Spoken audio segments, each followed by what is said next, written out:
Yo tout le monde, c'est Roxas, j'espère que vous allez bien, en tout cas moi ça va super. On se retrouve dans une nouvelle vidéo, une vidéo glitch de la Pacific Standard. Pour ceux qui ne connaissent pas le glitch, je vais non seulement vous montrer le glitch pour refaire à l'infini ce casse, le casse de la Pacific, mais ça fonctionne aussi pour tous les autres casses. C'est juste le moment où vous allez faire l'astuce qui changera. Donc voilà, ce petit gameplay a été enregistré avant Noël. C'est des membres du crew, de mon crew qui m'en ont parlé et je l'ai fait avec eux.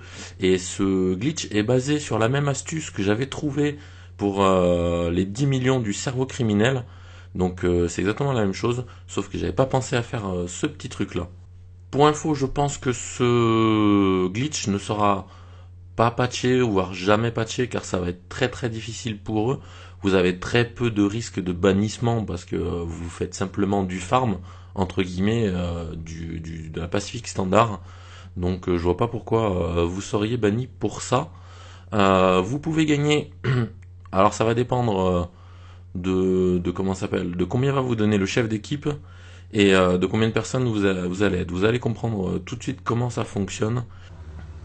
Donc pour commencer ce glitch, il vous faudra impérativement le casque de la Pacific Standard, donc il va falloir quand même faire toutes les missions de préparation avant, et le chef d'équipe, lui, devra lancer le casque de la Pacific Standard, mais il devra ne pas prendre d'argent, vous comprendrez pourquoi aussi après. Et non seulement dans cette vidéo, je vais vous montrer comment faire ce glitch, mais aussi je vais vous montrer toutes les astuces pour réussir le casque de la Pacific Standard et avoir le maximum d'argent, voire la totalité jusqu'à la fin. C'est parti. Donc, une fois que votre ami vous aura invité dans le casque de la Pacific Standard, il devra se mettre 0%. Surtout, il faut qu'il se mette 0%, c'est très important, parce que lui, il ne gagnera pas de l'argent et il pourra recommencer le casque de la Pacific Standard sans refaire les missions de préparation à chaque fois. Donc moi j'ai eu de la chance, c'est que dans cette vidéo, j'ai deux de mes amis qui n'avaient pas besoin d'argent, dont le chef d'équipe. Donc ils nous ont donné, ils ont fait 50-50 à nous deux, et du coup ça nous fait 625 000 dollars chacun pour faire ce casse. Voilà, donc ça c'est très important. Il faut absolument qu'il se mette 0 le chef d'équipe, et vous comprendrez pourquoi à la fin. Donc cette astuce, après, vous la faites chacun votre tour.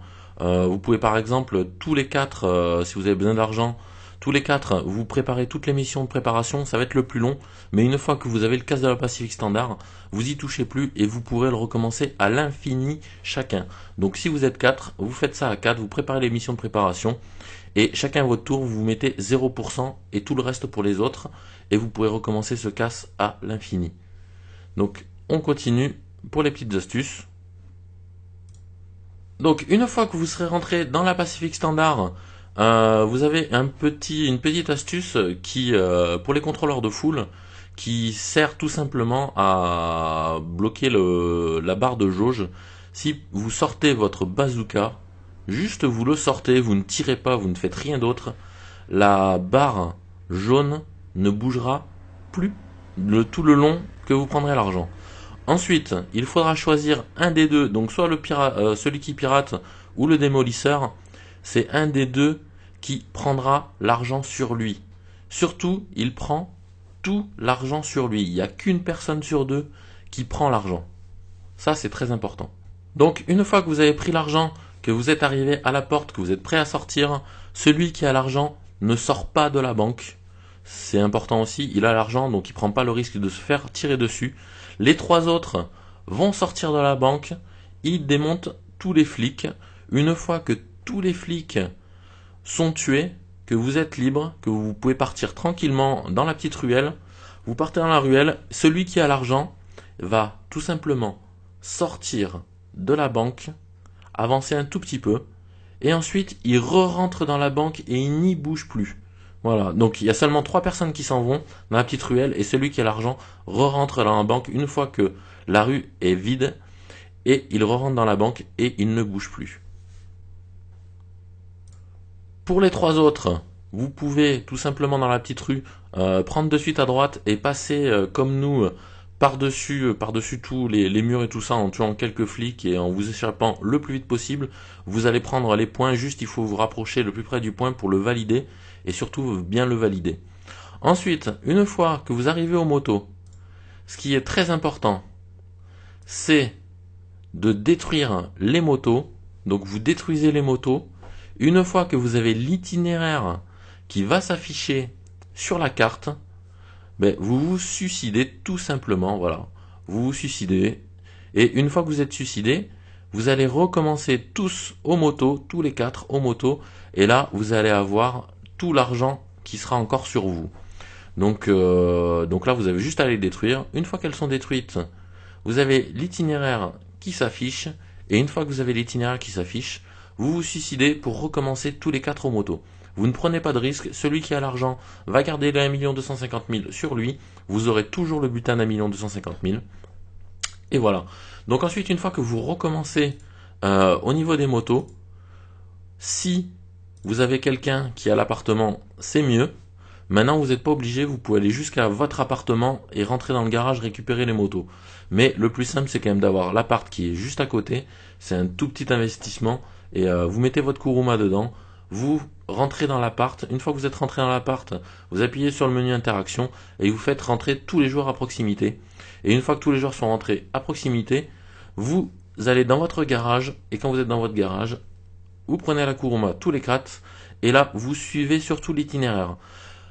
Ce qui est important aussi en suivant l'itinéraire, c'est qu'il faut que personne ne tire. Si personne ne tire, vous aurez normalement que 2 étoiles tout le long du parcours. Surtout celui qui a l'argent appuie bien sur X pour baisser la tête tout le long du parcours. Une fois que vous êtes arrivé donc au niveau du saut, normalement vous n'avez plus personne, il n'y a plus de flic qui vous fait chier, vous sautez. Et une fois que vous avez sauté, ben vous allez jusqu'au bateau et vous verrez que vous n'allez pas être emmerdé. Vous allez avoir pas de flics, etc. Donc une fois que vous êtes monté dans le bateau, là vous pouvez voir que on n'a pas réussi à garder la totalité, mais on n'a pas perdu grand chose. Et il y a moyen de garder vraiment tout l'argent jusqu'au bout. Et là on prend le bateau. Et une fois que vous allez arriver... Donc ce qui est important, c'est quand même que le chef d'équipe, ça ne soit pas lui qui conduise, et encore que je suis pas sûr que ça change grand chose. Mais le mieux c'est que ce soit pas lui qui pilote. Donc une fois que vous arrivez au niveau du pont, il faut que le chef d'équipe appuie sur le bouton PS. Donc il reste appuyé sur le bouton PS et il fait fermer l'application. Lui, ça va lui faire couper le jeu. Vous, ça va rien vous faire, c'est juste un petit temps d'attente par rapport à d'habitude. Vous allez voir le bateau qui va mettre plus de temps pour passer le point. Mais ça va passer le point. Vous allez valider votre casse de la Pacific Standard. Et lui, quand il va se reconnecter de suite, donc il ferme l'application et il relance le jeu. Et une fois qu'il a relancé le jeu, il pourra encore... relancer le casse de la Pacific Standard directement. Donc le glitch il est là, c'est-à-dire qu'une fois que vous arrivez en dessous le pont, le chef d'équipe appuie sur le bouton PS, il ferme l'application. Donc pour les autres consoles ça va être différent, je ne peux pas vous dire toutes les techniques, je les connais pas, mais vous avez plusieurs possibilités, soit de fermer le jeu comme on le fait par le bouton PS, donc ferme le jeu sinon Xbox, quitter le jeu, ou alors vous pouvez aussi simplement retirer votre câble Ethernet et le remettre de suite pour couper votre connexion réseau, et de ce fait là ça sauvegarde pas votre progression et vous pouvez relancer le casse de la Pacific Standard. Donc voilà pour toutes les petites astuces et pour le glitch de la Pacific Standard. J'espère que ça vous aura aidé, que vous aurez apprécié cette vidéo, et puis moi je vous dis à bientôt pour une nouvelle vidéo. Ciao ciao.